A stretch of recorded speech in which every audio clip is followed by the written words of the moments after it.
So తప్పకుండా include చేసుకోండి. ఒకరోజు రాగి అంబలి ఇంక్లూడ్ చేసుకున్నారనుకోండి, ఒక 2 రోజులు ఆగి తప్పకుండా చద్దన్నం ఇంక్లూడ్ చేసుకోండి.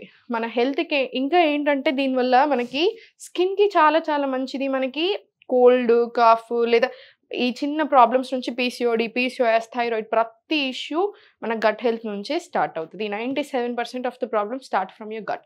సో గట్ హెల్త్ బావుంటే ఆటోమేటికల్లీ అన్ని ప్రాబ్లమ్స్‌కి ఆటోమేటికల్లీ చాలా చాలా మంచిది. ఈ సింపుల్ ఫుడ్ మనకి రోజంతా యాక్టివ్ ఉండడానికి, ఎనర్జిటిక్‌గా ఉండడానికి కూడా చాలా బాగా హెల్ప్ చేస్తది. సో నైట్ అంతా స్టోర్ చేసి పెట్టేసేయి. సో నైట్ అంతా వదిలేసారు కదా! మార్నింగ్ లేచేసరికి ఇలా తోడుకుంటది మంచిగా. సో దీంట్లో మీకు ఇంక కొంచెం వాటర్ యాడ్ చేసుకోండి. మంచిగా కొంచెం లూజ్‌గానే తింటారు. నార్త్ వాళ్ళ సైడ్ అటు సైడ్ వాళ్ళు కాంజీ అంటారు. రైస్ కాంజీ అంటారు. మనం దీన్నే చద్దన్నం అంటాం.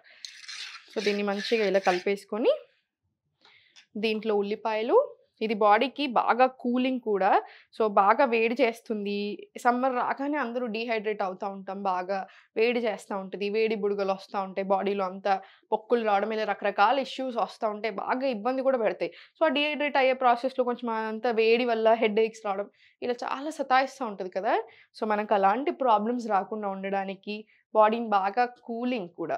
బాడీని బాగా కూల్ చేయడానికి కూడా చాలా బాగా హెల్ప్ అవుతుంది. మంచి చల్లదనం ఇది ఫుడ్ మనకి. సో దీంట్లో మంచి ఆనియన్స్ కూడా ఏస్తున్నాం కదా! సో అందుకని ఇంకా మంచిది. సో మీ రుచికి తగ్గట్టు, మీ కారంకి తగ్గట్టు మీరు కొంచెం మిరపకాయలేసేసుకోండి. మీకు తెలుసు కదా! నేను కొంచెం కారం ఎక్కువ తింటాను. సో నేను కొంచెం ఎక్కువేసుకుంటాను యూజువల్‌గా. దీంట్లో కొంచెం సాల్ట్ ఏసేసుకొని మన ఫుడ్ రెడీ అయిపోయింది. మన చద్దన్నం రెడీ అయిపోయింది. సో చూసారు కదా! ఇవన్నీ చాలా చాలా సింపుల్. నేను డైట్ ఇచ్చేటప్పుడు కూడా చాలా ఆలోచిస్తాను. ఎందుకంటే చాలామంది చాలా బిజీ ఉంటారు. మదర్స్ అయ్యుండొచ్చు, లేదా బయటకెళ్ళే వాళ్ళు ఉండొచ్చు. అందుకనే స్పెసిఫిక్ డైట్ అంటే నేను ఇంతే తింటాను, కొలుచుకొని తింటాను, రా ఫుడే తింటాను, అదే డైట్ అని అస్యూమ్ అసలు చేసుకోకూడదు.